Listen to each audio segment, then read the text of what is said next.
Bueno, empezamos. Dale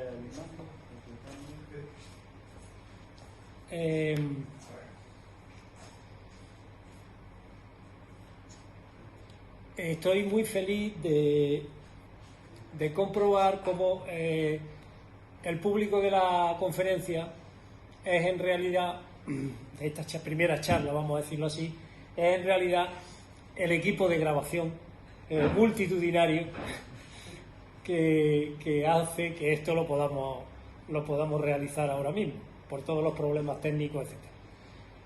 Le agradezco a Emilio Alfaro, que ha puesto a nuestra disposición su arsenal técnico de primera categoría para mirar las estrellas. Bien. El título de este, yo le llamaría seminario, otro seminario o libro, es ¿Comenzó la guerra? No con interrogaciones, comenzó la guerra. Y entre interrogaciones lo que viene a continuación es fin de la época esta sorosiana, de la estrategia sorosiana. Hay muchos términos, muchas gracias Paco, muchos términos que se pueden utilizar. Por supuesto, lo de Soros, como vamos a ver, es simplemente porque es el más conocido, el más famoso, el más reproducido en todos los medios, como una especie de gran manipulador de la opinión pública, de cómo marcha el mundo. Como veremos, no es exactamente así. No es exactamente así, ¿no? Es así, pero no es exactamente así.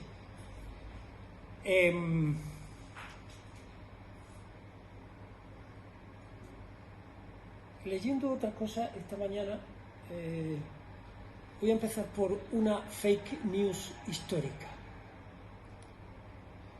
porque haciendo la comparación entre, Paco, sé que estoy improvisando ahora mismo, pero te juro que voy a seguir un orden concreto. Es que Paco se pone muy nervioso con mi improvisación. Entonces, y lleva razón. Entonces, comparando la situación justamente esta, la que estamos viviendo del comienzo de una guerra, que no sabemos a dónde nos va a llevar, con una época parecida anterior, que fue la época de entreguerras, con la llamada política de apaciguamiento. Si vamos a llevarnos bien, no caigamos otra vez. De hecho, las Naciones Unidas se forman, la Sociedad de Naciones, en la que no participa uno de los principales impulsores, que fue Estados Unidos. Curioso, ¿no? Me parece que fueron 45 países que habían ganado la guerra, 13 neutrales y luego los 21 y los que la habían perdido. Se fueron sumando a la Sociedad de Naciones. Todo esto tiene su historia, todo esto tiene su...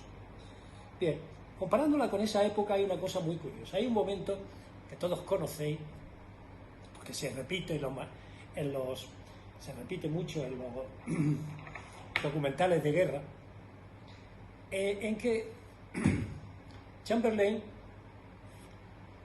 va a hablar por el tema de los Sudetes, y para evitar la guerra le dice a Hitler: no, puedes quedarte con le habían prometido a Checoslovaquia que eso no lo iban a hacer, pero sí, quédate con los Sudetes. 1938, y vuelve con aquel papel, tengo la firma de tal, no va a haber guerra, ¿no? Esto creo que forma parte ya de nuestro imaginario histórico, de los documentales de historia, del canal Historia, el canal... Bien. Cuando vuelve, hay un debate en el Parlamento británico, y aquí viene la fake news, entre Churchill y Chamberlain. Y Churchill, según el comentario de ese debate, le dice a Chamberlain: tenías la oportunidad de elegir entre el deshonor y la guerra y has elegido el deshonor, y ahora encima te vas a llevar la guerra, ¿no? Bueno, eso es una fake news. No se produjo jamás ese debate en el Parlamento británico, entre otras cosas porque Churchill no se habría atrevido en ese momento. Bueno, es que tenéis que pensar en París y todo, cómo recibían a Chamberlain, ¿no? El olor de multitud.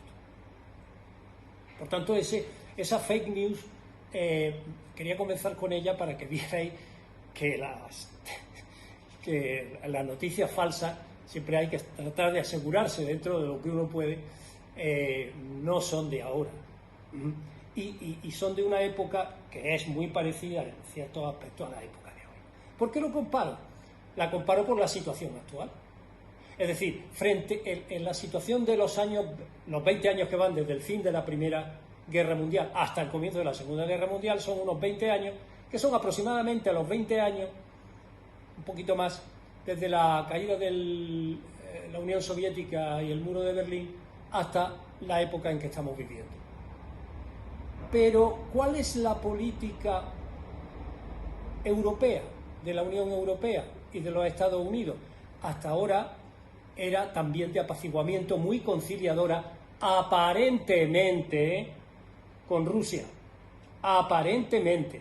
Pero, ahora, con la invasión de Ucrania, pensar nuevamente en los Sudetes entregados para evitar la guerra a Hitler, pero ahora la actitud de Estados Unidos y la Unión Europea, como sabéis, es todo lo contrario. Están dispuestos a llevarnos a no se sabe a dónde. Por tanto, la guerra ha comenzado y desde mi punto de vista no está de mal recordar ciertas cosas del pasado, de la historia del pasado de Europa, que es lo más relevante para la situación actual. Bien, en primer lugar, hay teorías sobre la globalización. Hay muchas teorías sobre la globalización. No voy a enunciar algunas. Voy a seguir, siempre he seguido con interés la que Gustavo Bueno, en una fecha ya temprana como la del año 2004, escribe un libro, que el título lo tengo por aquí recogido, La vuelta a la caverna, terrorismo, guerra y globalización, efectivamente del año 2004, donde Gustavo Bueno plantea con su habitual rigor, no quiero decir que todas sus categorías sean ciertas o no, pero son rigurosas, y plantea dentro de la globalización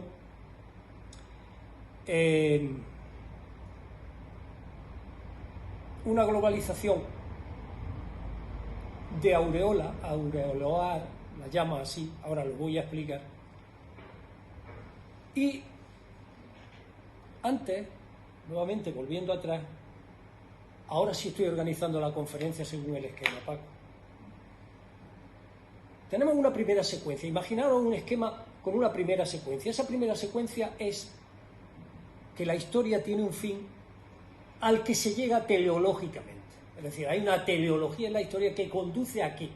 Pues conduce, en el caso del comunismo, no del marxismo, pero sí del comunismo, al comunismo, la sociedad sin clases, sin Estado, etcétera, toda aquella.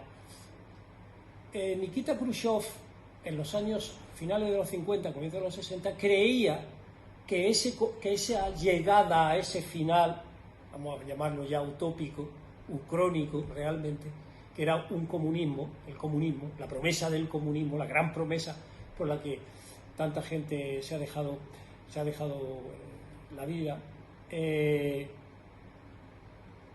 llegaría aproximadamente en los años 80, se alcanzaría el comunismo. Lo que se alcanzó fue la caída de la Unión Soviética, es decir, la caída de ese gran relato, vamos a llamarlo así, que ha sido uno de los ejes de la historia, al que había que combatirlo, evidentemente, no por el final, sino por todo el proceso que llevaba ahí, ¿no? Es toda la Guerra Fría, todo el proceso de la Guerra Fría anterior. Y frente a ese relato había otro o hay otro ahora, que es el de la globalización aureolar. Perdón, aureolar. ¿Y cómo lo dice Gustavo Bueno?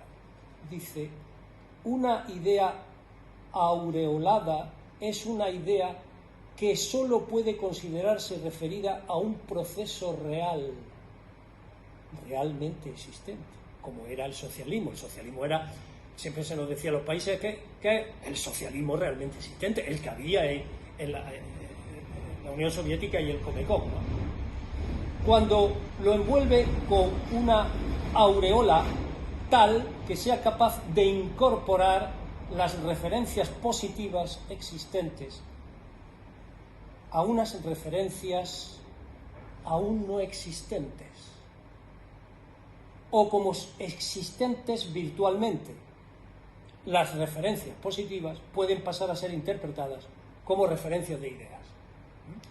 Bien, por tanto, esa idea de aureoladas se refieren a algo que existe, positivamente existente. Por ejemplo, la democracia realmente existente hoy día, ¿no? Por ejemplo, la Iglesia Católica actualmente existente, la realmente existente, que como sabemos es mucho más complejo porque no tiene nada que ver los misioneros que se juegan la vida con el Papa montonero masónico que tenemos, ¿no? Un prefacio de lo que puede ser el final, ¿no? Bien, ¿qué ocurre? Que evidentemente está descartada la ucronía o la utopía. No tiene nada que ver. Es otra idea, digamos, ligada con la idea aureolar. Y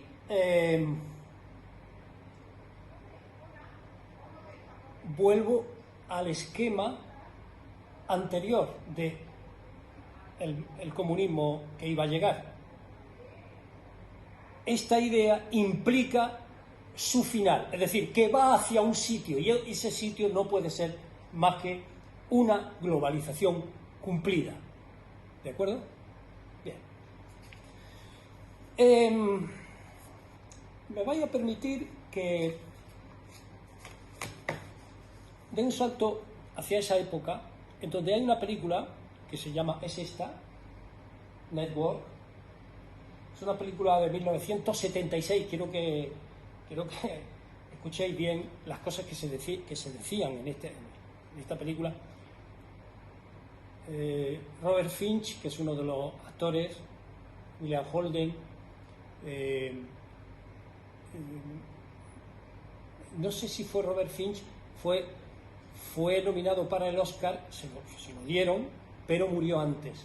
No pudo disfrutar del Oscar de interpretación, etc. La película tiene mucha historia sobre ella, ¿no? Por el tipo de director que era Sidney Lumet, que hemos visto muchas películas suyas siempre, de denuncia. Es esta película. Y de esta película, a ver si soy capaz de darle aquí. De esta película hay este fragmento, que voy a ponerlo, pero yo lo voy a leer entero porque aquí está, que esto es una cosa que hice anoche al llegar a casa, por eso tenía cierta prisa.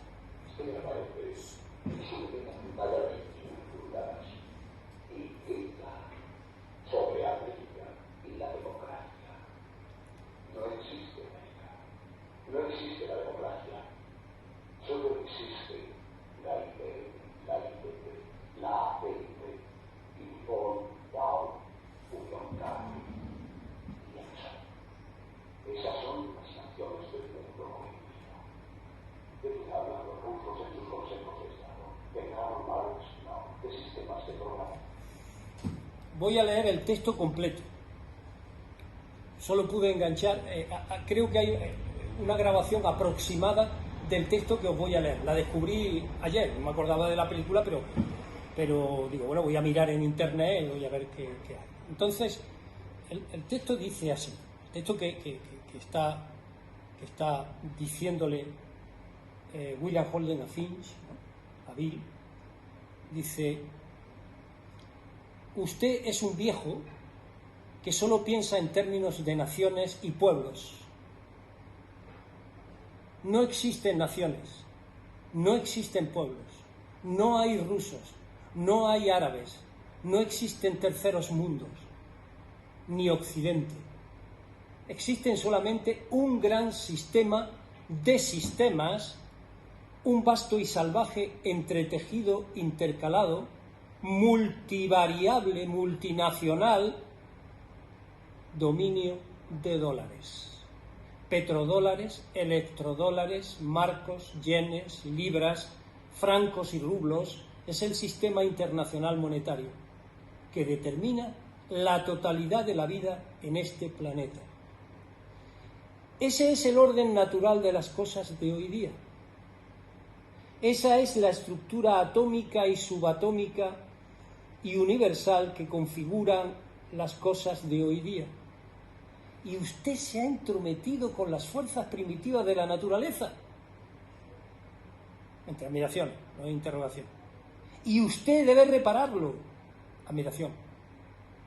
¿Me entiende usted, señor Bale? Se escribe Beale. Señor Bale. Señor Bale. Usted aparece en su pequeña pantalla de 21 pulgadas y grita sobre América y la democracia.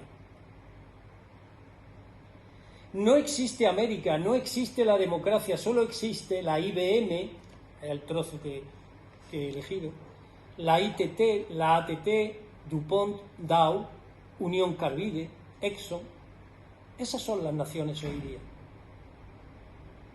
Esas son las naciones del mundo de hoy. ¿De qué hablan los rusos en sus consejos de Estado? ¿De Karl Marx? No. De sistemas de programación lineal, de teorías sobre estadísticas, de problemas económicos, y computan costos de sus transacciones e inversiones como lo hacemos nosotros. Ya no vivimos en un mundo de naciones e ideologías, señor Bale.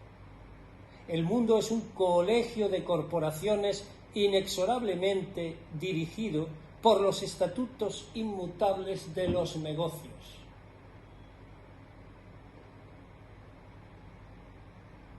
El mundo es un negocio, señor Bale. Lo ha sido desde que el hombre salió arrastrándose del barro, y nuestros hijos vivirán, señor Bale, para ver eso. Para ver eso. Y nuestros hijos vivirán, señor Bale, y nuestros hijos vivirán, señor Bale, para ver eso. Un mundo perfecto en el que no habrá guerra ni hambre, opresión ni brutalidad. Una vasta y ecuménica compañía asociada en la que todos los hombres trabajarán para servir a un beneficio común, en la que todos los hombres poseerán una cantidad de acciones, en la que se les cubrirán todas las necesidades, se les moderarán todas las ansiedades y les divertirán para que no se aburran. 1976. Bien, si esto no se parece a... Tengo que hablar de... Cuando antes he hecho referencia a Churchill y Chamberlain, tenía que haber hablado del primer think tank enorme que se crea en Inglaterra, que se llama Chatham House, por el sitio donde sesionaba. Como veremos luego, uno de los directores de ese, que hoy son Bilderberg, Foro de Davos, etcétera, todas esas reuniones de gente, de la gente que importa y la gente que manda, fue en 1920. Y es curioso que uno de los directores de ese instituto, de ese centro Chatham House, fue el gran historiador Arnold Toynbee, que, como veremos, por lo que voy a decir entre estas dos versiones del fin de la historia, la versión marxista, la versión esta, una vez que ha caído el marxismo, no voy a meterme con gente que ustedes conocen, que tuvieron mucha prédica en su tiempo, como Francis Fukuyama, no sé si recordáis, bien, el fin de la historia, etc. Digo que Arnold Toynbee y su antecesor Oswald Spengler se situarían justo en el medio de estos dos fines de la historia. Digo, como grandes historiadores, por supuesto, muchísimos historiadores, sobre todo de la radical historicidad o de Gustavo Bueno, etcétera, obviamente no compartimos ese finalismo de esa teleología. Está en los libros de Juan Carlos, están en los míos, evidentemente, que hablan más directamente de los asuntos que nuestro maestro Juan Carlos Rodríguez. Pero tenemos que hacer referencia a esos dos grandes precedentes, porque son aproximadamente... Spengler muere en 1936. Spengler ha pasado como si fuera un escritor, por la decadencia de Occidente, ha pasado como si fuera un escritor neonazi. No. Spengler estaba absolutamente considerado unos absolutos lerdos al nazismo. Lo que pasa es que el nazismo trató primero de ganárselo y después incluso de apretarle las tuercas a través de una carta de Goebbels y tal. Lo que pasa es que muy poco después, eso ocurrió en el año 33-34, y muy poco después se murió Spengler. Pero lo que nos ha quedado es la decadencia de Occidente y qué significaba ese libro, ¿no? Luego lo comentaré un poco. 22 minutos.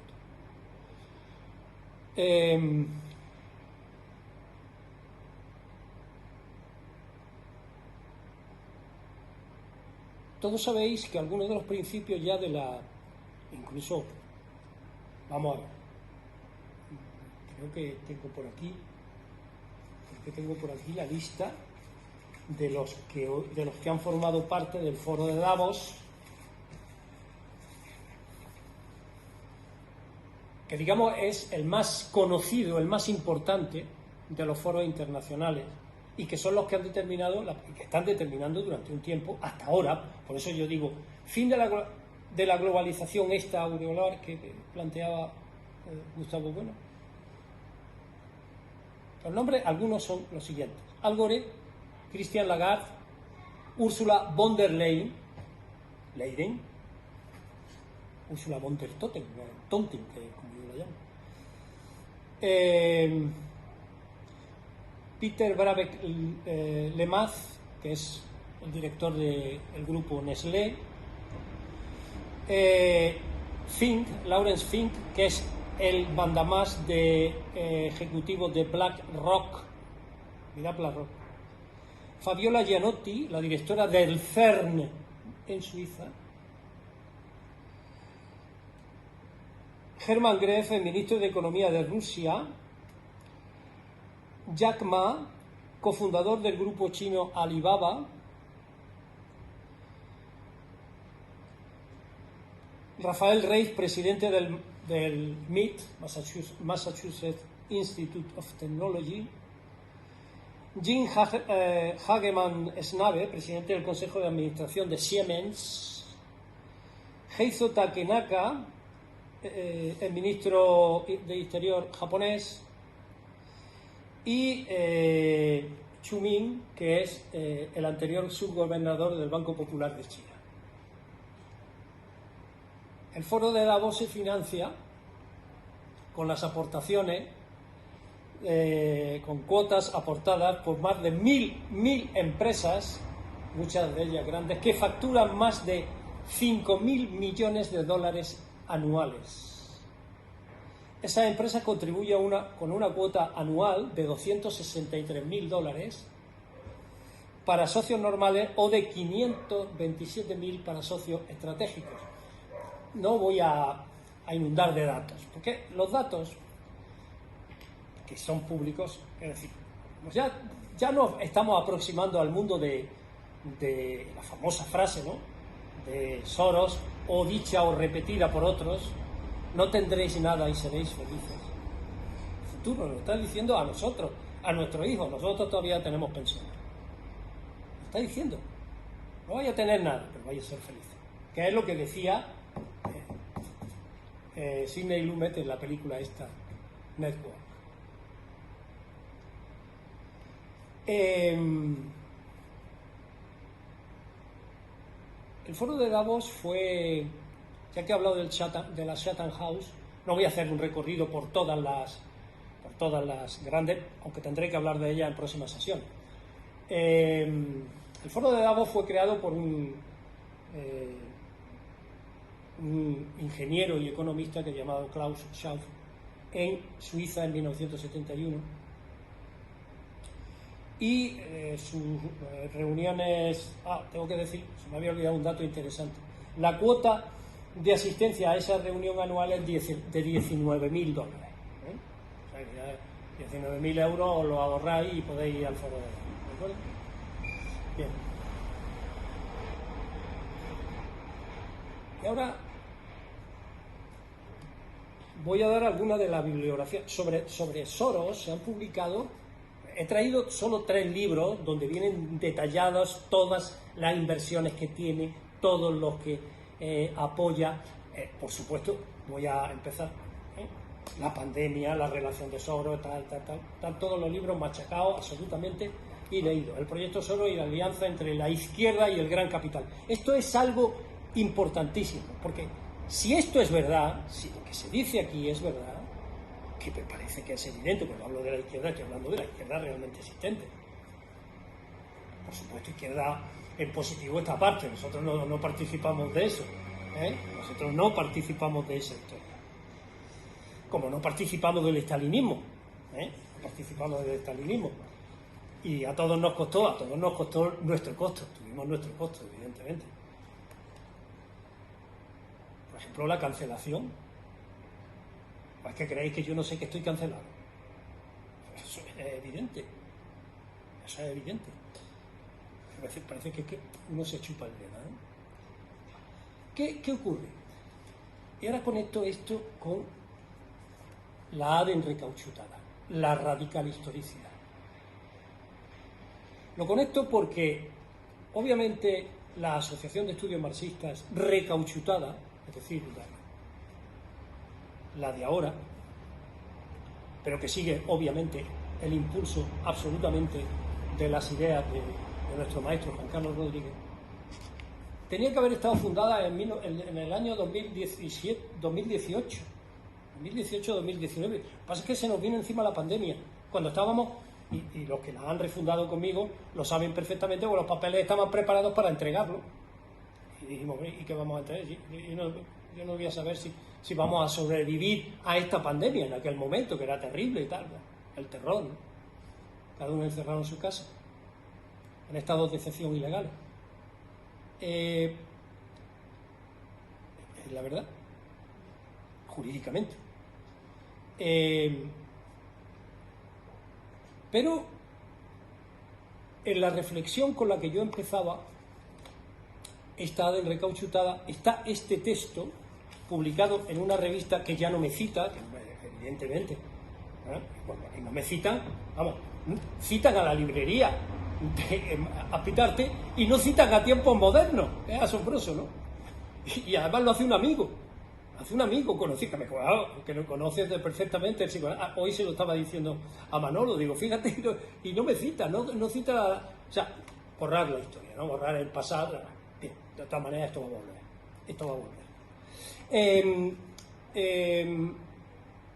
El texto fundacional, el texto primero, era un texto que yo he ido reformando. Tengo diversas versiones de este texto inicial, y los capítulos que sí tenía y que yo está en la revista, en el número 10 de Pensar desde abajo, donde tengo otros textos publicados en números anteriores. La ADN recauchutada es un término, 30 minutos, es un término que me cedió, vamos, que se lo cogía al murciano, uno de los del grupo que me había ayudado a que esto pueda funcionar ahora mismo, de José, que hablándole, mira, ¿cómo le podemos poner a la ADEN, a la vieja ADEN, cómo la podemos denominar?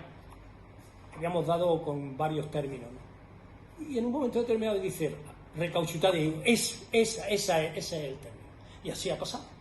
Entonces, cuando entregamos los papeles, ya no llevaba la denominación anterior, sino que cuando puse el texto este en la revista, se llama la ADEN recauchutada. Obviamente, entre, digamos, mi fase podemita, que acabó abruptamente porque me echaron, es decir, Podemos me echaron, porque yo defendía la gran pregunta que realicé en la reunión de Princesa, del que queda un maravilloso documento gráfico, porque uno de los que iba conmigo en el grupo desde el Zaidín paso a paso se llamaba, porque era de la agrupación del Zaidín, que no se llamaba agrupación, se llamaban círculos, como todos sabéis. El Círculo del Zaidín se creó y planteamos una serie de problemas para evitar la oligarquización de Podemos. Es decir, como es evidente y todos lo sabéis, desde Robert Michels, hablando de los sindicatos alemanes, etcétera, en 1914, 18 y tal, escribe un texto, el libro se llama Los partidos políticos, pero escribe un texto fundamental que es la ley de bronce de la oligarquización, donde él dice, no, es que todas estas organizaciones que asumen en un momento determinado y tratan de organizar efectivamente la realidad con respecto a esos principios, inevitablemente van a caer en una oligarquía. Es decir, los que están arriba se van a ocupar, tú te ocupas de esto, y eso al final genera una oligarquía. Entonces, el principio, y ahora entenderéis por qué, y ahora voy a repartirlo antes de que se me olvide, de por qué hay un seminario. Voy a abandonar la pantalla un momentito. Sí. Reparte. Espérate a ver si. Es que solamente uno. Reparte uno. Es que en este le he añadido los seminarios anteriores.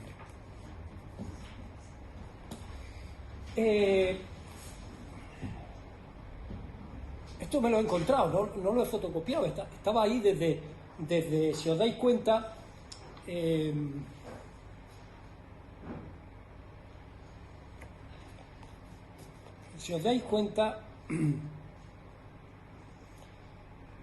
los seminarios de la ADEN son seminarios anuales, los que yo he dado. Están todos mis seminarios, además de los que hice por ejemplo, con Manuel Valle, ¿no?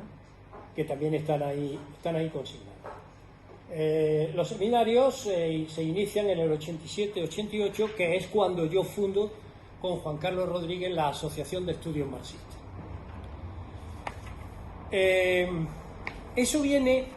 Todo ese proceso viene en el texto que está aquí, en el apartado la ADEN 1.0, la ADEN anterior, y ahí están recogidas la fundación de la ADEN, la fecha de la fundación de la ADEN, todo por ello de justicia representativa, pido en Granada, 17 de febrero de 1988, etc. Los primeros textos de la ADEN, que fueron grabaciones entre Juan Carlos y yo, que esa grabación pasó a un tríptico, que es el tríptico inicial de la ADEN. Luego vienen una serie de fotos, lo digo aquí, las puedo poner porque lo tengo en el pendrive, pero bueno, por supuesto con Etienne Balibar, con Alain Badiou, etcétera, y toda una serie de esto. Pero cuando estoy escribiendo de nuevo este texto, quiero que os fijéis en el del año 2005-2006, que es La maleta de Lukács, Una parte de ese seminario está publicada en la revista, ¿cómo se llamaba nuestra revista, Manolo? Laberinto, en la revista Laberinto de la Universidad de Málaga. Y en el 2006 inicié un seminario que se interrumpió, que se llama Los Días Fugitivos. ¿Qué quiero subrayar de ese seminario? Quiero subrayar, para ir uniendo historias. De ese seminario lo que planteo es cómo había sido la teoría de la organización y cómo había influido incluso en los propios partidos políticos. Y ahí es donde introduzco por primera vez el ejemplo de la democracia griega, y del sorteo, como con otros elementos para evitar ¿qué? Para evitar la oligarquización de los partidos políticos, en concreto de ese que ya es simplemente un cadáver. ¿De acuerdo?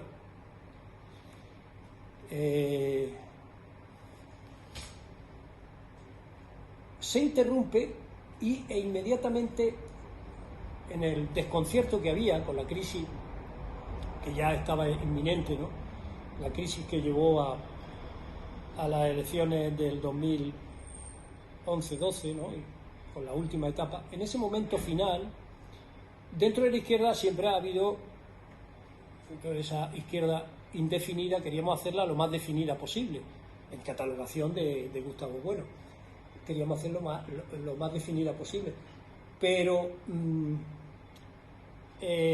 fundamos un grupo que se llamaba Bloque Primero Izquierda, y entonces el Bloque Primero Izquierda me encargó de hacer unos estatutos, y en esos estatutos, que están en internet, en el año 2009 creo que fue, que yo hice unos estatutos, pues podéis imaginar los estatutos que puedo hacer yo, ¿no? Una pequeña locura, pero que me van a servir para lo que se nos viene ahora en otro terreno del que no voy a hablar. Ahí, digamos, estudié los libros que había sobre la democracia ateniense y, digamos, sacamos algunas conclusiones, los que lo estábamos leyendo. Al mismo tiempo, otro ex alumno de Juan Carlos, y puedo decir que en cierto modo también mío, también se fijó en el tema de la democracia ateniense. Bien, ¿por qué digo esto? Lo digo porque hay una fotografía aquí. ¿Es aquí? Quita esa ventana. ¿Eh? La ventana. después de la película. Que se ve ahí eso. La cruz. La quite de arriba. Que no sé si quiero poner una imagen. Que está aquí en esta misma carpeta. Sí, está ahí. No, sí, es que una de estas imágenes está Network, el vídeo, Network, el cartel. ¿Qué cojones está esto aquí? Pero quiero...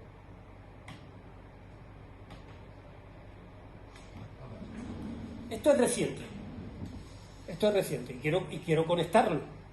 Pues es que no es caprichoso. No es por...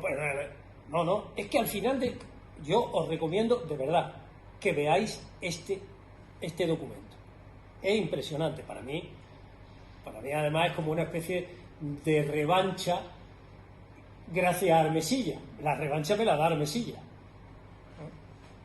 Porque ahí hay un personaje que flota, como había un autor que decía, la mierda siempre flota, ¿no? Junto con las cosas, pero la mierda siempre flota. Y había un personaje histórico en la izquierda europea que incluso sigue flotando.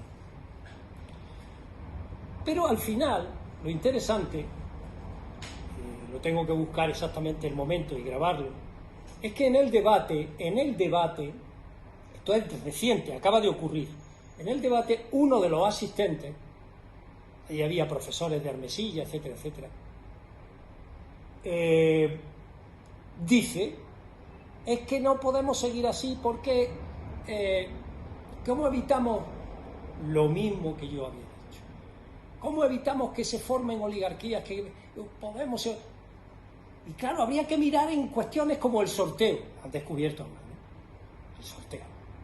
Habría que mirar otro tipo de procedimientos para evitar que esto sucediera, todo lo que habéis estado contando a propósito de un libro sobre Podemos y tal, en donde la intervención, digamos, más potente es la de Armesilla, que, bueno, la ha completado con otra, que también podéis mirarla, es más breve, que se llama Contra el principio de autodeterminación de los pueblos. Y dice que Lenin es el gran error de Lenin. Y de Stalin. Bueno, no voy a entrar a discutir ahora este tema con Armesilla, a deciros lo que yo pienso y tal. Pero es evidente que es el primero que dice, ya está bien, tenéis que mirar. Vuelvo nuevamente a... Dime. Una pequeña... Sí. Lenin era el autodeterminación de las naciones. Claro. No, es que sí, de las naciones, claro. No, pero es que ahí está la trampa, es que ese es, es que el tema de la nación y pueblo. Vamos a ver, os remito al resumen que hace Armesilla ahí, evidentemente. Se llama naciones, pero como cuando tú formas parte de un imperio como el imperio ruso, ¿cómo distingues los pueblos de las naciones?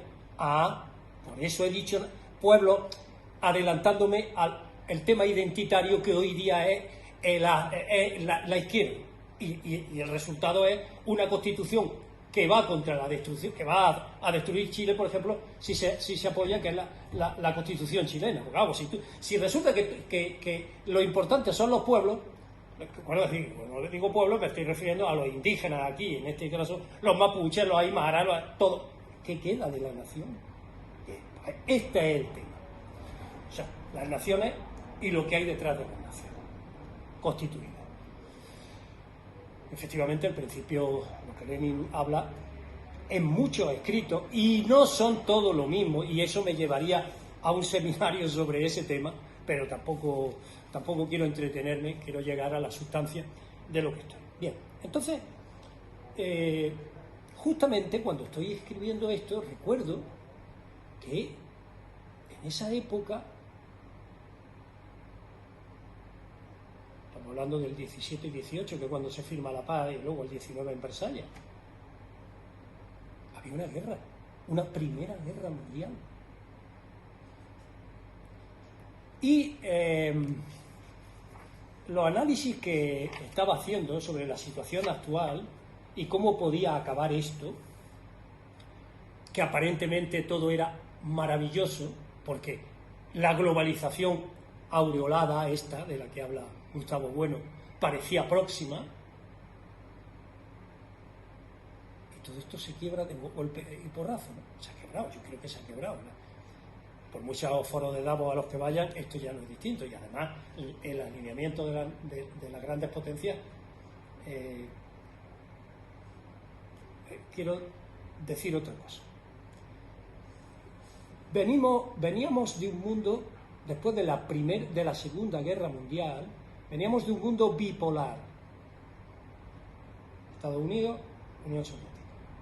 Pasamos en esta época feliz de la caída del muro de Berlín y de la Unión Soviética a una época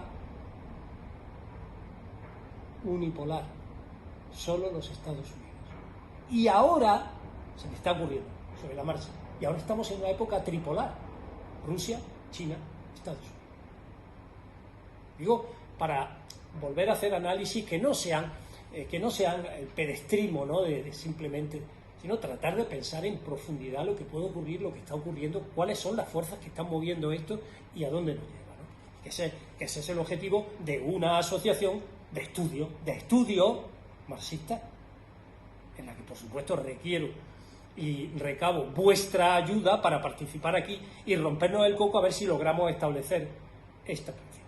Bien, ¿qué ocurre? Minuto 44, me quedan pocos minutos de esta primera sesión. Y entonces digo, y bueno, ¿y cómo voy a comenzar yo este artículo? Ahora paso a la guerra, a mi reflexión sobre la guerra, que se llama Nota sobre 1916 y la obra de Lenin. ¿Cómo se llama? Digo, entonces me recordé, como estamos en el mundo progre, en el mundo de hay que ser progresista, no se sabe progresista para qué, pero bueno, que es ser progresista hoy, ¿no? En fin, una cosa que forma parte por ejemplo, de nuestra grandísima ministra de Igualdad, Irene Montero. Y entonces me acordé de que Juan Carlos, que era, todos los que lo habéis conocido, era un antiprogre brutal. Él decía, yo no soy progre, yo soy rojo. Siempre lo decía, a mí no me metáis con los progres. Y busqué, tiene muchas citas, pero hay una que está en sus conferencias, en sus apuntes, que por cierto, a ver si me da tiempo a poneros algún trozo de las cosas que yo tengo grabadas de Juan Carlos. De las cosas que yo tengo grabadas de Juan Carlos. Y encontré que había un sitio de una manera evidente, porque además fue publicada por la revista Laberinto, aunque luego siempre se la cita por otro, pero apareció en la revista Laberinto, que dice así. Es un texto sobre la moda, la ideología de la moda, y hay un momento al final del libro en que Juan Carlos dice lo siguiente, y digo, esto es lo que voy a poner al principio para mostrar lo que era la ADEN, lo que fue la ADEN, lo que fue Juan Carlos, lo que fue la... Quiero decir, dice al final, no recuerdo la página, quiero decir, porque no hablo desde la antropología cultural / esencial, incluso anterior a las subjetividades, el lenguaje hoy de moda. El lenguaje hoy de moda. Estamos en el 2000 y algo. Llevo años señalando que tal antropología, enmascarada en el vértice del progresismo actual, es el verdadero enemigo de la radical historicidad. Es el verdadero enemigo de la radical historicidad. Desde luego ha llovido mucho después de esto, ¿no? Mucho. Y pasó entonces a la nota sobre Lenin, las condiciones de la situación mundial en 1916 y la situación actual. Es decir, Lenin, cuando escribe, Lenin se ve cuando estalla la guerra, cosa increíble, que los partidos socialistas hubieran apoyado el matarse, ¿no? Hermanos degollados lo uno al otro, ¿no? Eso se había convertido en manifiesto comunista, el final del manifiesto comunista.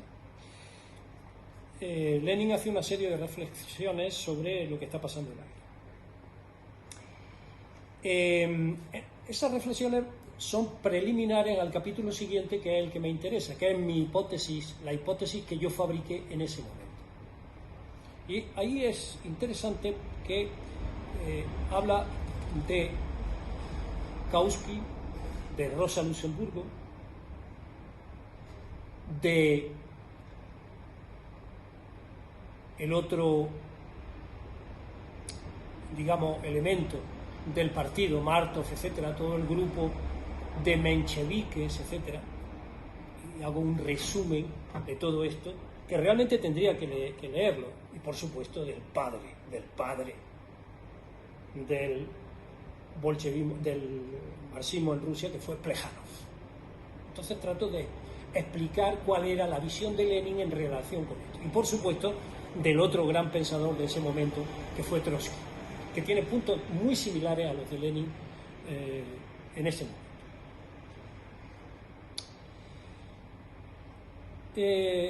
El siguiente capítulo, el 4, es hipótesis de trabajo. Punto.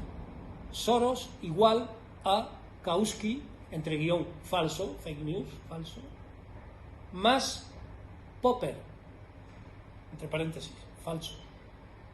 Entre paréntesis, falso. Es decir, Soros lo que vende es... Y ahora sí tengo que poner... No, aquí no está, tengo que cambiar el pendrive. Manolo, ayúdamelo tú y cambia, Alfa. Ciérrame el pendrive ese.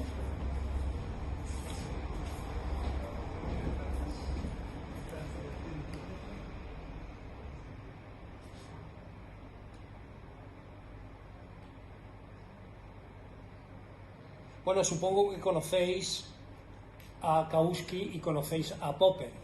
Kautsky es el gran enemigo teórico de Lenin. Él plantea incluso una cuestión que se llamaba el ultraimperialismo, donde las contradicciones sociales irían desapareciendo. Requiere una explicación larga del libro de Kautsky. Y luego el libro de Popper, La sociedad abierta y sus enemigos. Es evidente que cuando Soros utiliza... Entonces, claro, ahora tiene sentido... ¿Y por qué pone, me decía alguno, ¿y por qué pone a Guardiola como entrenador del Manchester United? Pues muy sencillo, porque un día, viendo un partido en la tele del Manchester City contra otro equipo, no sé ahora mismo cuál era, me digo, hostia, Open Arms, también Guardiola, también. Bien, dale que se oiga. Pero lo importante es que lo leáis. Viene la traducción debajo, ¿eh?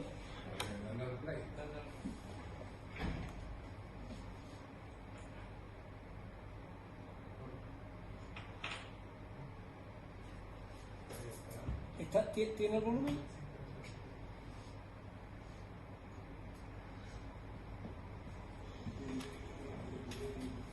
The invasion of Ukraine didn't come out of the blue.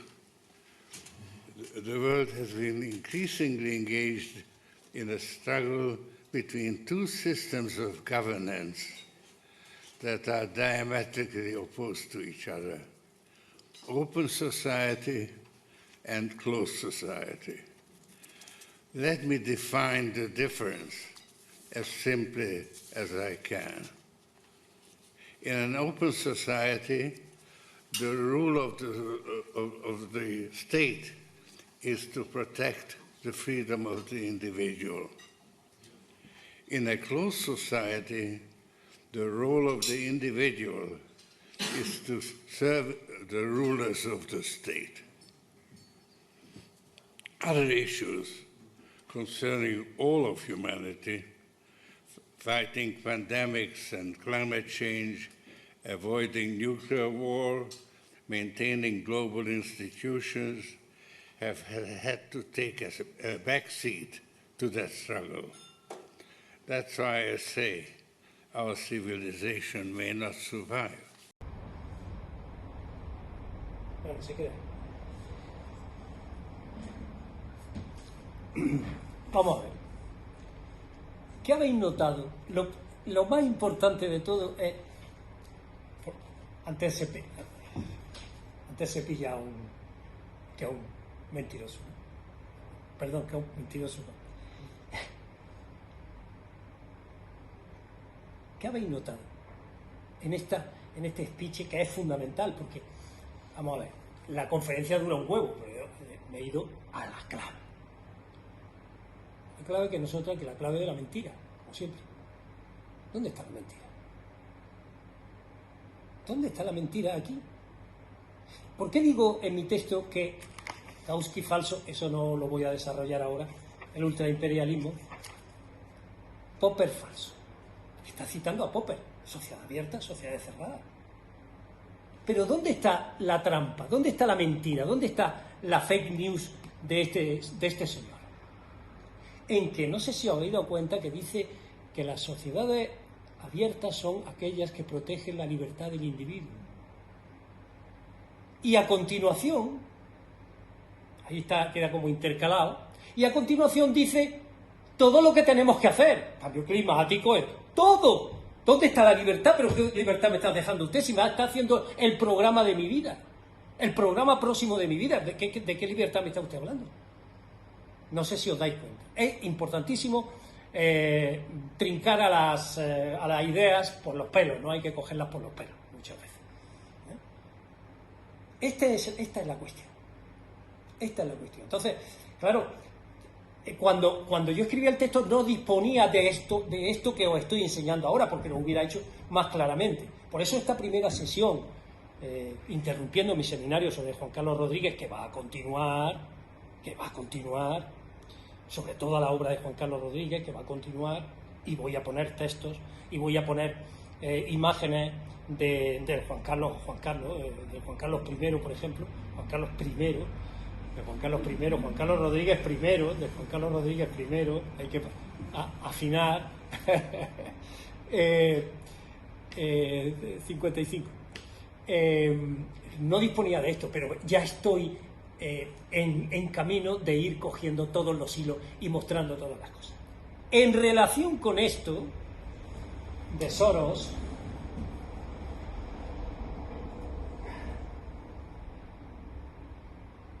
hay otra cosa muy interesante.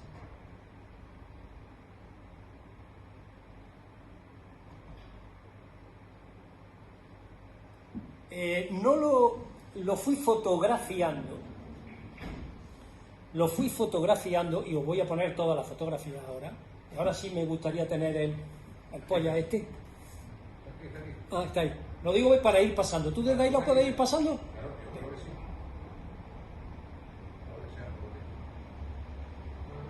La siguiente. Eso, muy bien, muy bien. Vuelva a la anterior. Bueno, no están en orden, pero yo lo voy a ir comentando. ¿Por qué? No, ese no. Ahí. Bien. Este señor y este Instituto Stafford es el cerebro gris del Pentágono. ¿Entendido?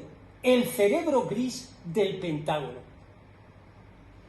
Y entonces este señor es Feynman. Ahora lo vais a ver en el...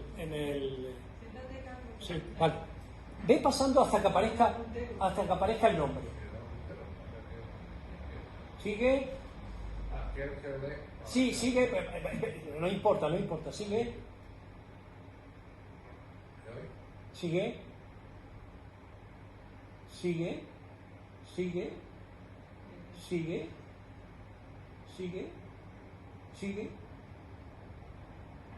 Sigue. Cuando aparezca Feynman, el nombre sigue. Sigue.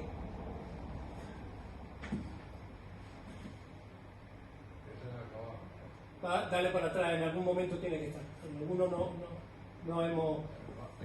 De Chicago, es que tiene que aparecer el nombre, quiero que lo veáis, ¿no? Porque este tipo es la hostia. No. Claro, no. Él dice que ya no hay que hacer eso. ¿No está?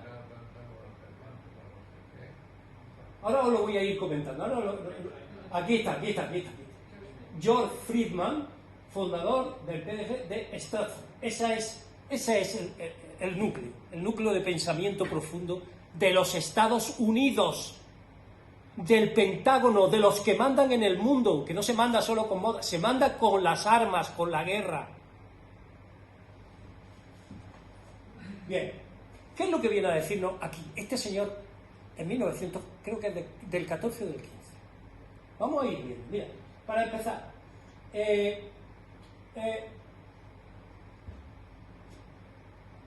dice, los Estados Unidos no podemos excusarnos de nada porque estamos siempre concernidos por la guerra. Pasa otro.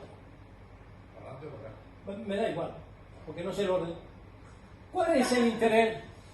Porque tengo que ponerlo en orden, claro. ¿Cuál es el interés primordial de los Estados Unidos para el cual nosotros hemos hecho guerras durante siglos? Desde la primera, la segunda y la Guerra Fría, ha sido la relación. ¿Cuál es el objeto fundamental? ¿Cuál es la preocupación? Esto es importantísimo. ¿Cuál es la preocupación fundamental de la estrategia de los Estados Unidos? Y dice que es la relación entre Alemania y Rusia.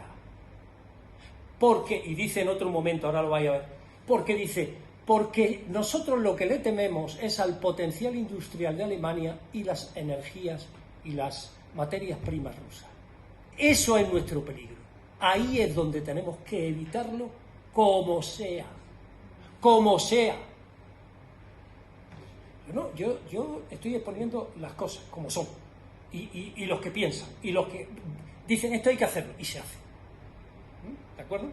Y fijaos el cambio que ha habido desde Trump a la situación con Biden, que ha forzado a Europa. No, hombre, es lo que decía antes en ese recorrido que hacía ¿cómo se llama? Armesilla. Decía, es que Podemos empezó con las plazas, ocupando las plazas, y ha terminado por ser la Plaza del Sol, la Puerta del Sol ha sido un parking para los funcionarios de la OTAN. Un parking para los funcionarios de la OTAN. Es tremendo. Ya digo que lo de Armesilla es una cosa brutal. Bien. Que ojo, que no identifiquéis, el análisis que estoy haciendo no tiene nada que ver con determinadas opciones, ¿no? Bien. Ese es el gran problema para Estados Unidos. Jamás podemos permitir que Rusia sea la proveedora de materias primas para la gran potencia industrial alemana. Entonces, quiero decir, es que este dato que os estoy dando es un dato que nos tiene que hacer pensar en el devenir de Europa a partir de ahora, sobre todo con la crisis energética, porque ya estáis viendo que en Italia la coalición, en Italia Draghi ha tenido que dimitir, o va a tener que dimitir, porque no le han aprobado eso de que la guerra que vamos a estar pagándole de Ucrania, ¿esto qué es? ¿De acuerdo? Porque ya, al principio sí, ¿no? Cuando empiezas ya tú a joderte, y encima son los Estados Unidos los que te venden el gas, hombre, ya se nota aquí algo raro, ¿no? Empieza la gente a pensar algo raro. Pero yo lo que os quiero llevar, porque me ha costado mucho encontrar exactamente esto, vamos, yo cuando digo esto digo, no me lo puedo creer. Y fijaos dónde lo conseguí, en el Toro Televisión,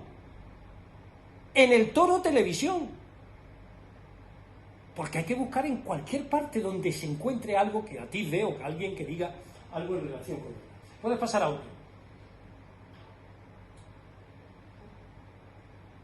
Porque ellos, unidos, representan la única fuerza que podría amenazarnos. Es que está evidente. Con la teoría de la conspiración, Carlos. No hay ninguna teoría de la conspiración, que yo no me creo ninguna conspiración, porque la historia es una conspiración permanente. La historia es una conspiración permanente. Pero lo importante es señalar cuál es la que hay en cada momento. Que no es ninguna conspiración, porque las cosas están a la luz del día, salvo cuando deciden, en un momento determinado, invadir Rusia, a Ucrania. Eso es una determinación que toma Putin, y hay que explicar por qué antes, que no es caprichosa, es injusta, etc. Sí, pero caprichosa no es. Y es la única que podría amenazarnos. La única. Habla de China, habla de Irán, habla de que hay que tener... el documento es increíble. Habla de cómo los Estados Unidos con Reagan apoyaban tanto a la Irán de tal que como a la Irak. Es decir, para que se mataran entre ellos, Saddam Hussein y los otros. Pero que lo dice claramente, que no hay ninguna conspiración, que lo dice delante de unos señores en un público, y que lo puedes ver en la televisión norteamericana, que está el documento ahí, que ayer ¿quién fue quien lo encontró? Manolo, fuiste tú el que lo encontraste, ¿no? Lo encontraste en el documento, está. El tema es que pincharlo, extrafotar, y aparece todo, y con la voz. Lógicamente, esto es una traducción francesa, porque el que hace la traducción, en este caso en el Foro de Televisión, es José Javier Esparza, que me imagino que maneja mejor el francés que el inglés, ¿no? Entonces, o que cogió lo disponible, que era una traducción francesa, ¿no? Es posible, ¿no? Es posible. Bien, más. Dice, y ahora hablará, en alguno de estos habla de Irán y tal. Ahora, yo ya creo que lo fundamental es esa Ah, el control de los océanos. Ah, bueno, porque esto engarza otra vez con la Primera Guerra Mundial. Es que esto engancha con la Primera Guerra Mundial. Cuando habla de Pilsudski, de ellos controlaron los océanos del mundo. Es decir, los Estados Unidos tienen que controlar los océanos. Y por supuesto, lo que tenemos que hacer es que desde Estonia, desde Finlandia, hasta Turquía, hasta el Mar Negro, eso sea un intermarum. Entre mares. Y eso, control siempre nuestro. Pero es que ya lo controla, en realidad. Claro, pero pues, si lo que estoy diciendo es que esta es la verdadera estrategia de los Estados Unidos, que lo dice el pensador número uno, que es Friedman. Que no sé si es hijo de Milton Friedman, hermano, primo, o es simplemente otro Friedman, porque Friedman me imagino que hay muchos ahí. En Estados Unidos sí hay Friedman. ¿No? Milton Friedman, bueno, pues podría ser un vástago de Milton Friedman, inteligente, ¿no? Bien. Los Estados Unidos tienen interés fundamental en controlar los océanos del mundo. Puedes pasar a otra, Miguel. La mejor manera de vencer una flota de enemigos es impedir construirla, que se construya. Es todo, pero si es que es alucinante. Es decir, cuando yo vi con este documento, digo, Dios mío, pero ¿cómo? Claro, no vivo en Estados Unidos, no lo sé. A veces le pregunto a Urrutia, ¿te enteras de algo de lo que está pasando allí? Porque, bueno, 1 hora, 6 minutos, 22 segundos. Concluyo como introducción hasta aquí. Para la siguiente sesión os dejaré otras cosas interesantes, salvo que tengo pendiente un montón de cosas que se me han quedado en el tintero, pero no importa. Tengo pendiente el que creo que este es el otro. Es posible que esté aquí, aquello que se jodió y no pudimos ponerlo. Es posible que esté aquí, de los electrones, para la discusión del materialismo histórico, ¿no? Del materialismo dialéctico. Aquí. Sí, copia de foros y sobre recauchutada conferencia.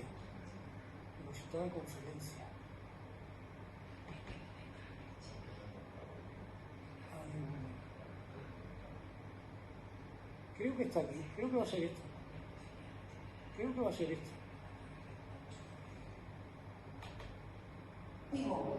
No, esta no. Uy, esto no, que puedo levantar ampollas. No. Lo que se decía, Así que diría que le da la vida. Celebrar esto es mucho más que acercarme al virus, por lo tanto, os llamo para ir a sola. ¿Cómo para esto? Ah, aquí. Pero para atrás. ¿No? De aquí, ¿no? ¿Quieres ponerlo chiquitillo o quieres salir? No, salí. Dale a la flechita, siempre arriba, aquí a la cruz. No, ahora sí está. Es que no estaba. Es la anterior.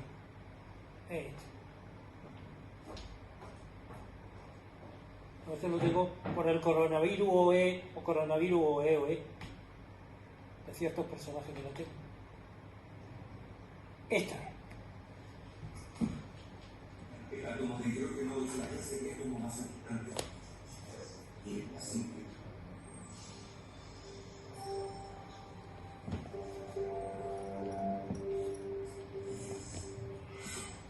Solo tiene un electrón. Y solo un protón.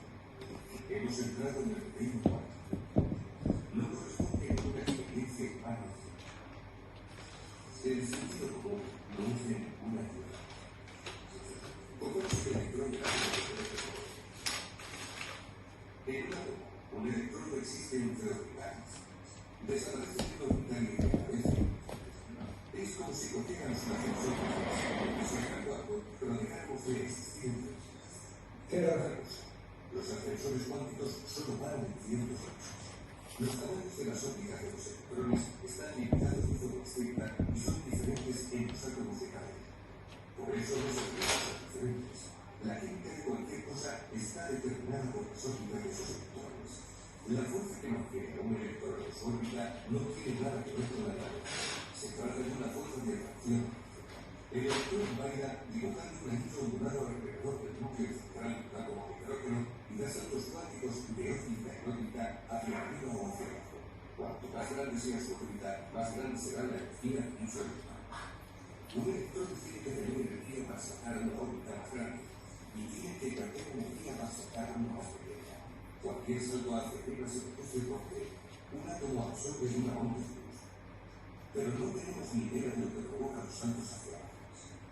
Lo que sí sabemos es que dichos saltos siempre producen una onda de luz cuyo color encaja con la diferencia de energía entre los orbitales.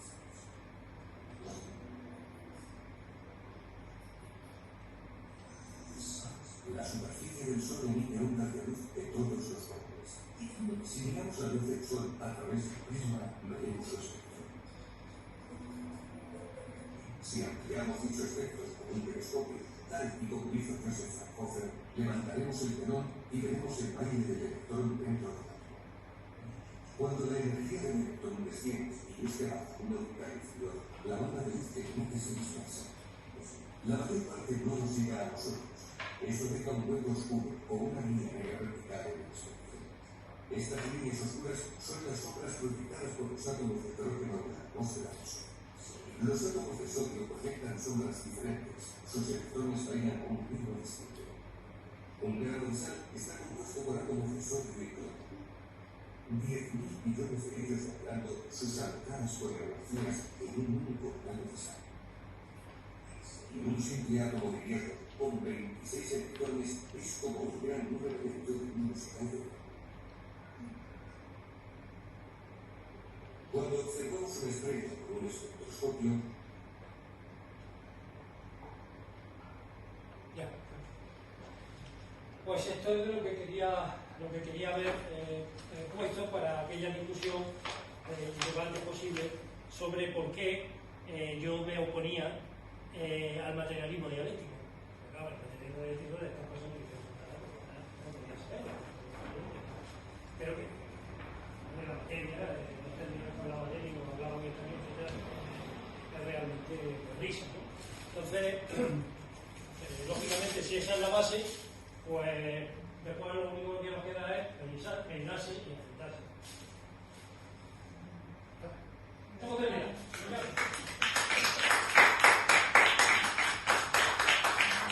Muchas gracias. Muchas gracias.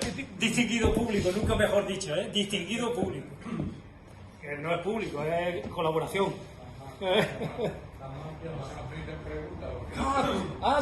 Todavía tenía. Sí, sí, claro, por Dios. No, hombre, yo siempre espero de Emilio. Espera un momento, porque. ¿Está grabando o ya dejo de grabar? ¿Eso sigue grabando? ¿Qué?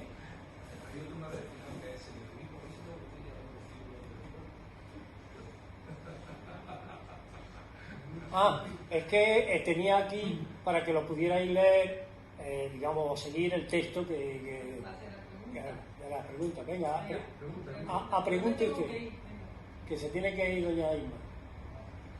Que los de estos se llamaban, había dos cosas que yo no he entendido bien al principio. Tú decías los dos grandes esquemas del mundo de la globalización. Sí. Los llamaste de una manera, pero explicaste que yo me enterara uno. El otro no me enteré. En la globalización, Aurora. No, ese es el que me enteré. El otro es del comunismo. La teoría de Marx convertida en una especie con los modos de producción. Nuevamente volvemos al materialismo dialéctico. No, es que todo esto tiene una lógica aplastante. Es que Lenin, o sea, Stalin, cuando publica el libro en el que se han fundamentado todos los comunistas del mundo, es materialismo dialéctico y materialismo histórico. Yo lo que mantengo es que solo existe el materialismo histórico. El materialismo dialéctico es una metafísica absoluta de Estado, como la de Stratford, como la de este Feynman de los Estados Unidos. Los Estados Unidos tienen que ver porque su enemigo nos tenemos que fijar estratégicamente. Nuestro punto de llegada, ¿cuál es? Que no, Rusia jamás provea a Alemania como potencia económica, etc. ¿Qué ocurre? Que Stalin, en materialismo dialéctico, pone los principios de la dialéctica tal, y de ahí sale todo, y de ahí sale la historia y de ahí sale todo.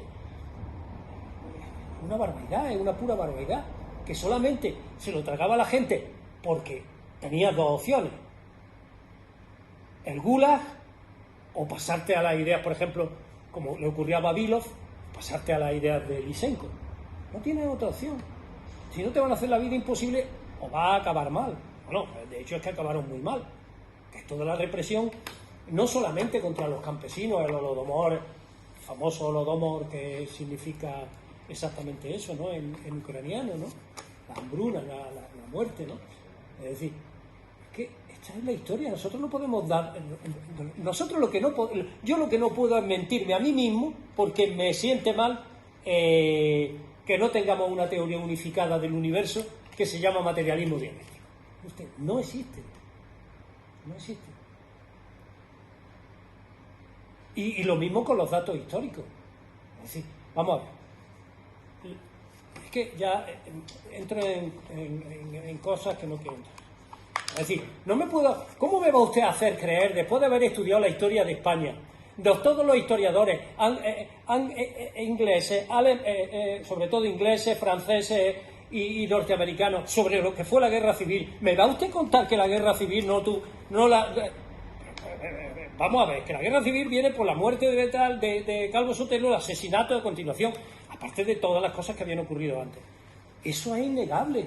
Y que quien buscaba la guerra civil era Largo Caballero, está en los textos. El que no quiera verlo no lo verá nunca, no va a verlo nunca. Nunca. Es así. Eso no tiene nada que ver con lo que pasa. No tiene nada que ver. Ahora, los datos históricos son los datos históricos. No puedes decir que no, cuando además es una continua. ¿Por qué? Porque como la imagen que tenían era la de la Unión Soviética, y en la Unión Soviética había habido una guerra civil, vamos a ir a la guerra civil y ganarla. Y Besteiro le decía a Largo Caballero: ¿pero tú por qué supones que la vamos a ganar? Para empezar, es una barbaridad una guerra, pero además, ¿por qué supones que la vamos a ganar?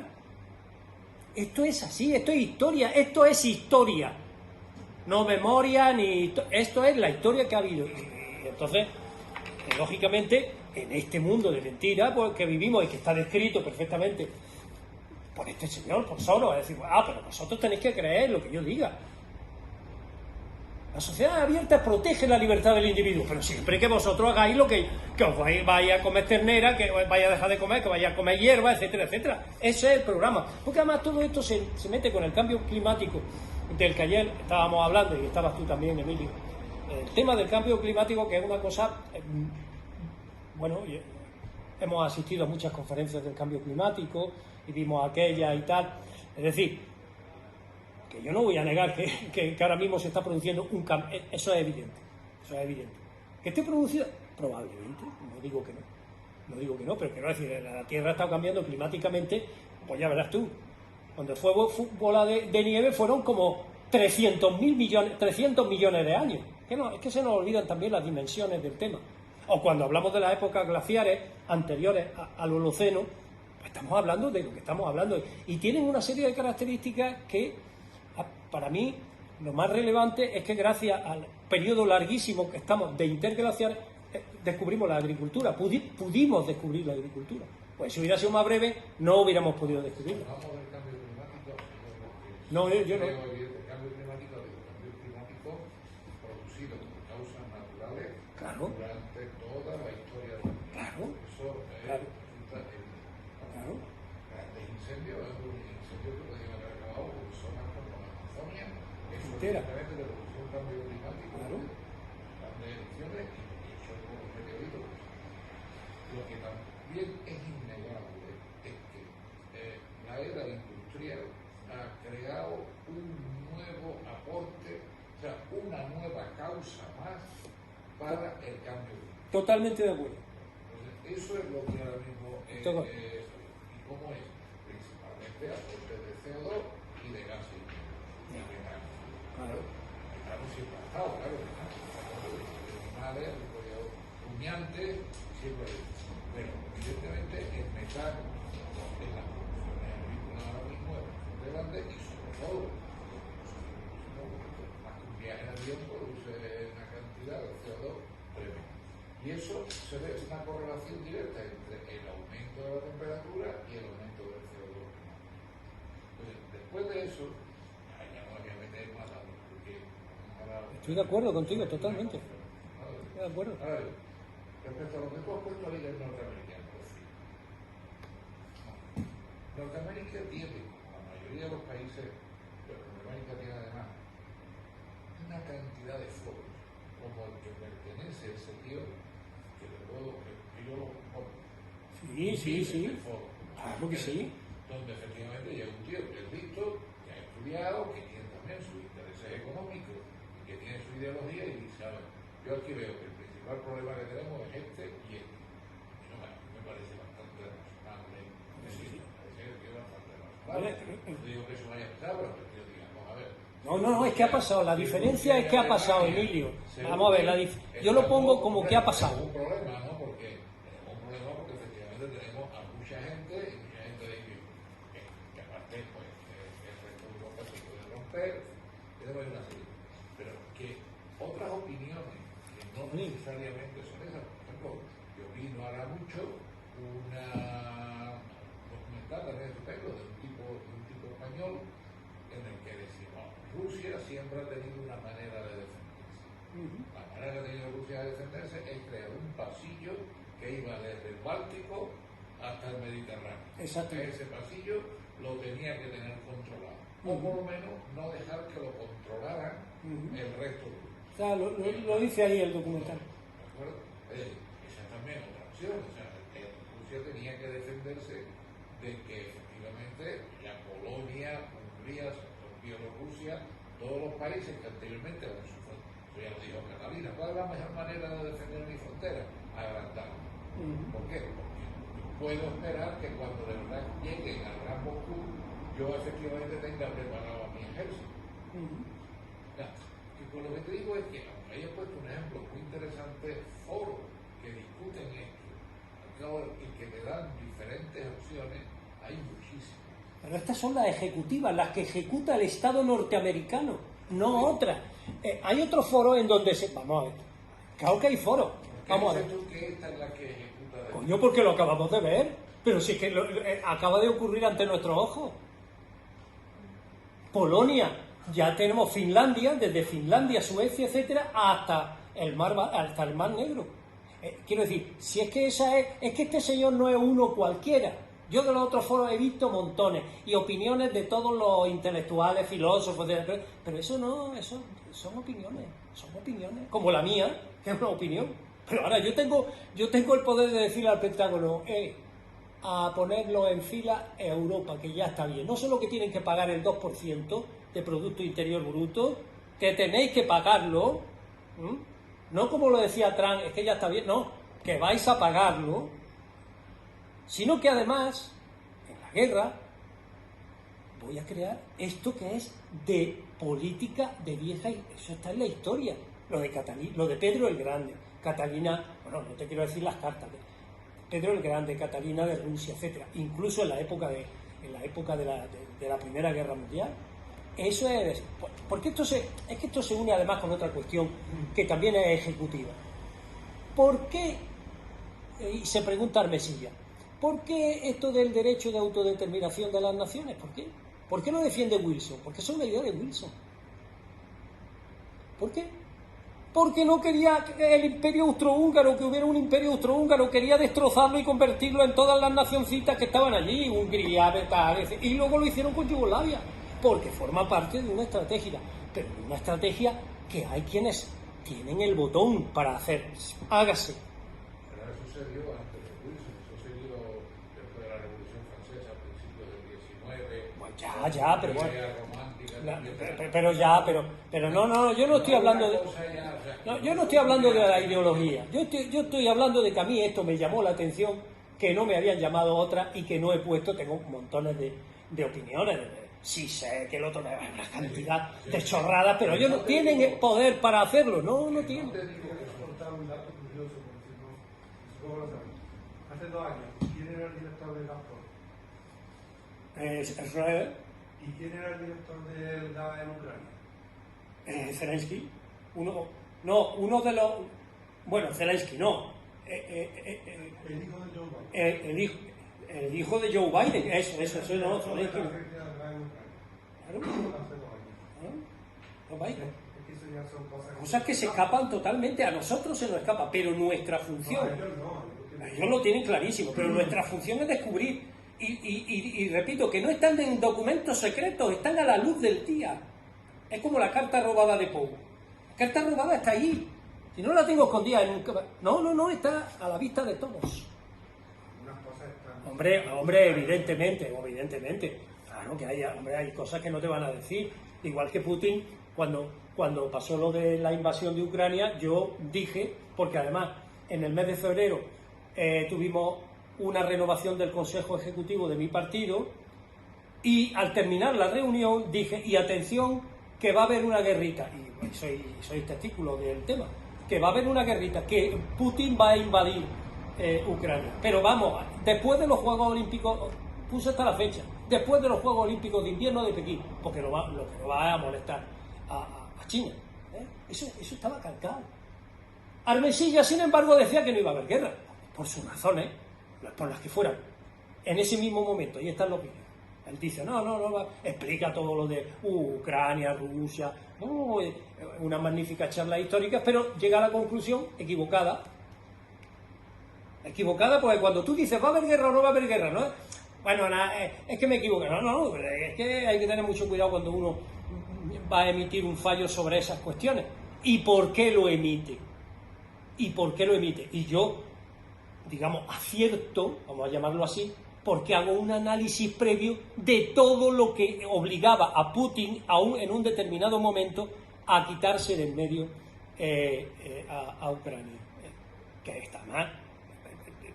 Y ahí, por eso en el documento, hay un documento en el que digo, y la torpeza de la Unión Europea. Coño, vamos a ver, que os creéis, que os habéis creído vuestra propia mentira de esto del sorosismo, que lo habéis creído, que forma parte. ¿Por qué? Porque, se me ha olvidado también decirlo, porque en el foro de Davos de 2021 o comienzo de 2022,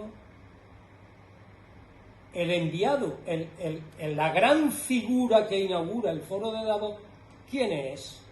Xi Jinping, el presidente de la República Popular de China, al que creían que lo tenían enganchado, igual que tenían enganchado a Rusia, etc. Pero aquí pasan otras cosas que yo no sé lo que es. Sé la estrategia general de los Estados Unidos, lo sé. Sé la estrategia, viene de muy lejos. Bueno, vamos a ver. Si nos queremos remontar, nos remontamos a George Washington. Es que hay que saber historia, vamos a ver. ¿Qué decía? ¿Por qué los Estados Unidos no querían meterse nunca con Europa, en ningún conflicto europeo? Porque George Washington dice, nosotros tenemos que seguir nuestro propio camino. Y Europa siempre han estado con guerra y tal. Y si nosotros queremos alcanzar la felicidad, etcétera, de nuestro pueblo, nosotros tenemos que huir, incluso sin tener relaciones diplomáticas, comerciales, todas las que quieran. Pero tampoco nos enredemos mucho con la diplomacia. El último discurso, la última carta testamental de George Washington. Y por eso los Estados Unidos eran, porque ellos respetan a sus padres, a los padres fundadores, respetan, quiero decir. Ahora ya no, como no se respeta nada, y además hoy ya, tú imagínate, con el esclavismo y todo es una versión manipulada de la historia. ¿Y quién financia todo esto? George Soros, entre otros. George Soros, que funda el Black Lives Matter y funda y le da millones de dinero para que hagan contra un país que no tiene ningún problema, que no ha tenido ningún problema de racismo, como ha sido España.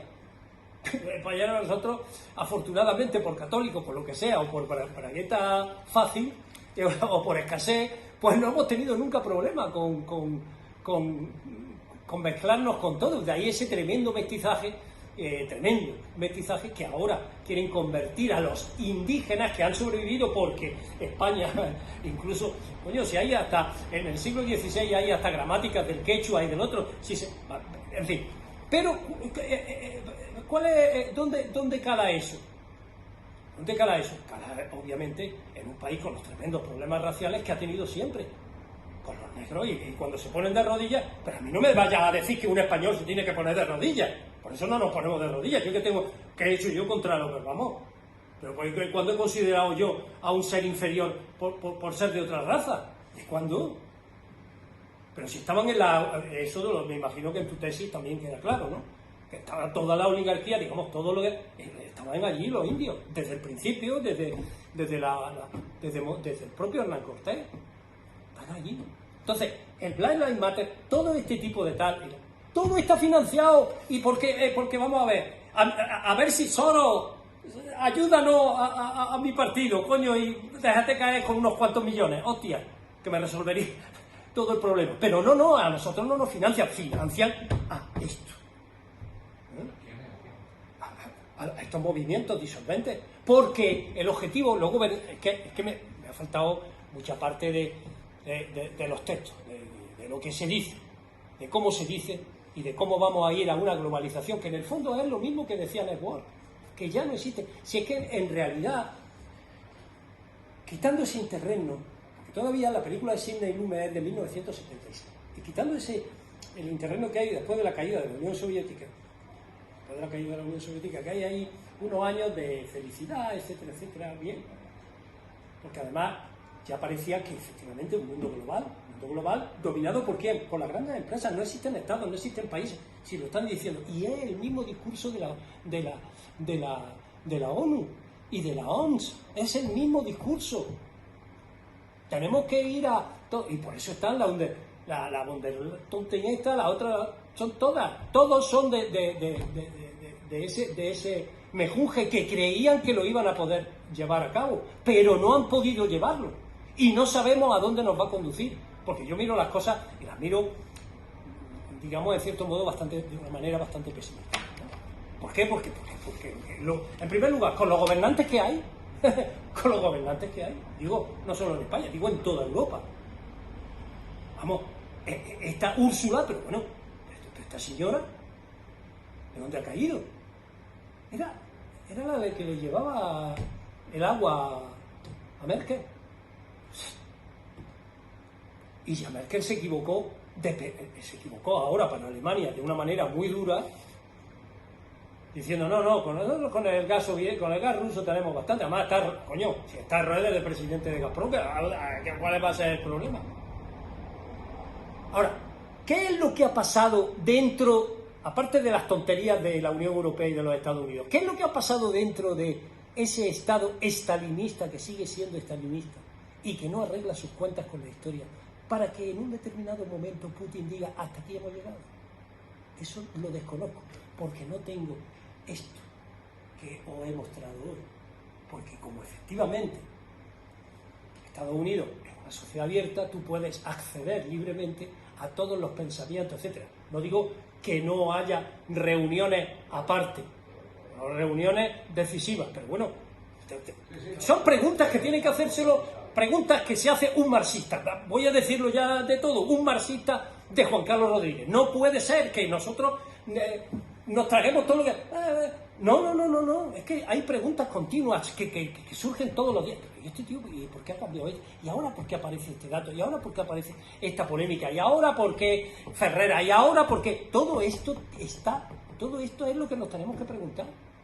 Y para eso se necesita una asociación de estudio, a la que invito siempre a todo el mundo que, por favor, si tenéis ideas, aquí es el lugar de plantearlas libremente, porque más libre, con perdón, que la libertad no está ahí, que la libertad está aquí, en el marxismo, en la teoría marxista. Libertad absoluta de pensamiento, libertad absoluta de... Y lo que necesitamos es saber para poder actuar, saber. Bueno, vamos a tomarnos.